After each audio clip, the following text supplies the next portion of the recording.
what's up? It's Phil from Phil Will Expose. In today's episode, I'm going to be sharing with you guys a new series I've been working on called 7 Mistakes Many Coaches Make. Now, this is very important for people who are aspiring to be strength and conditioning coaches, people who are already strength and conditioning coaches, or people who are just interested in coaching in general, because there's a lot of mistakes that a lot of coaches have been making, are still making, and if they're not aware of these mistakes, they're going to keep making them in the future. So I'm not saying that I'm perfect, but I'm constantly trying to improve myself as a coach, as a person, and I just want to get my clients the results they're looking for. I want to get them from point A to point B in the fastest, safest, and funnest way possible. So enjoy the series.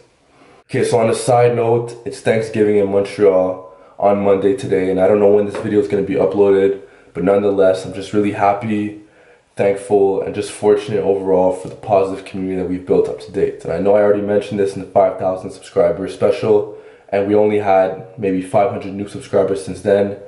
But overall, I'm just really happy with the outcome. The channel's going exactly the way I want it to, and I know exactly the direction where it's heading. So expect a lot of training clips in the future, cooking clips, and all that other good stuff that you guys want. I know I haven't uploaded any training clips yet because there's a lot of stuff that I want to post until then. I'm still building on my strength.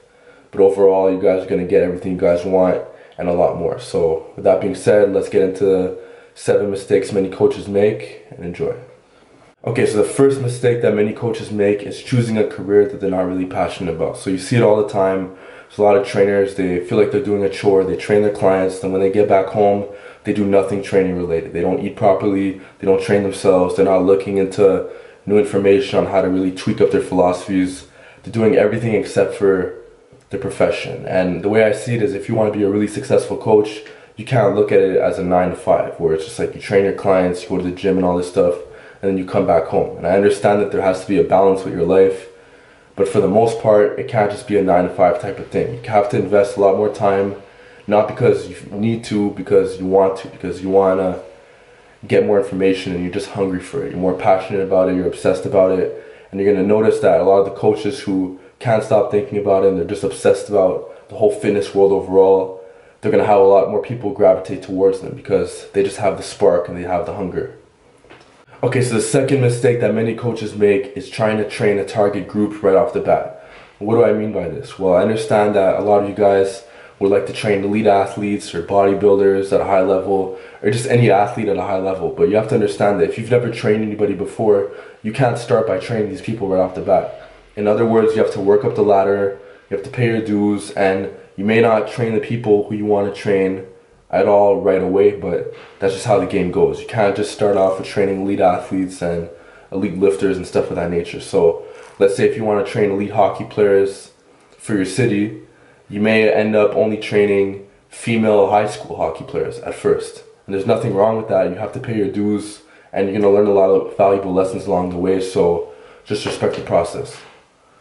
Okay, so the third mistake that many coaches make is not giving their client an assessment form prior to training them. Now, this is very important because if you want to train somebody, you have to know a lot of information about them. And the more information you have on that given person, the better off you'll be. So if whenever I train my clients, whether online or offline, I always give them the same assessment form. It has a bit over 25 questions, and when they fill out this assessment form, I know their injury history, I know their age, I know their body weight, I know how strong they are on given lifts. I'll most likely have some pictures of them, and the list goes on. So this is a lot more advantageous as opposed to the person who doesn't even give their client an assessment form, and they just have to try to figure out everything themselves. Now, I know that there's other ways to do this. Not all coaches have assessment forms in their system. Some coaches like to see their client face to face and they assess them from there, and that's perfectly fine too. But what I'm saying is that you have to have some sort of way to assess the client before you start training them. Okay, so the fourth mistake that many coaches make is not respecting the client's goals. Now, this is very immature on the coach's part because he or she has to understand that there's going to be a multitude of people coming up to them, and many of them are going to have different goals. And some of you guys may not agree with these goals, but nonetheless, the client is taking time out of their day to come see you, to pay you, and to spend time with you so that they can reach these goals. So it's your duty to help them reach these goals in the funnest, safest, and fastest way possible. Okay, now the fifth mistake that many coaches make, and this is very similar to the last tip, is thinking that they could help anybody reach any goal possible even though they've never reached that goal themselves. And a lot of these coaches do this because they want to rack up more clients, they want to make more money. But the problem is that in the long run, it's going to hurt their reputation because they're just going to be known as the coach who's just preaching stuff that they don't even know much about. So if you look at me, on the other hand, I specialize in body transformation and strength training. So I help people lose weight, gain weight, acquire the muscular physique that they're looking for.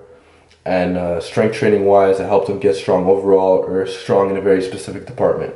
But you'll never see me talking about how I'm the guy who's going to help you get faster, jump higher, and become more explosive, because that's not what I'm all about, and that's not what I want to specialize in. So the mature thing to do as a trainer is to recommend the client goes to somebody else if you know somebody else. Okay, so the sixth mistake that many coaches make is that they don't know when to put their foot down and tell their client that their goal is actually inappropriate. So a good example of this would be a couple months ago, I had a client online who wanted to get a bigger chest and he wanted to really improve his technique on the bench. He just wanted to be a bigger and stronger presser. Now, it's a great goal, but when I saw his pictures that he sent to me, he had very kyphotic posture. His shoulders are rounded forward. He had forward head posture and all that kind of stuff. So I had to tell him right away that this isn't the most appropriate goal for you to chase right now at the moment. There's a lot of other weaknesses that you have to bring up. And then in the future, you could make this your goal. But for right now, it's just not appropriate. So as a coach, you have to know when to put your foot down. You have to know when to tell people when their goal is appropriate or not.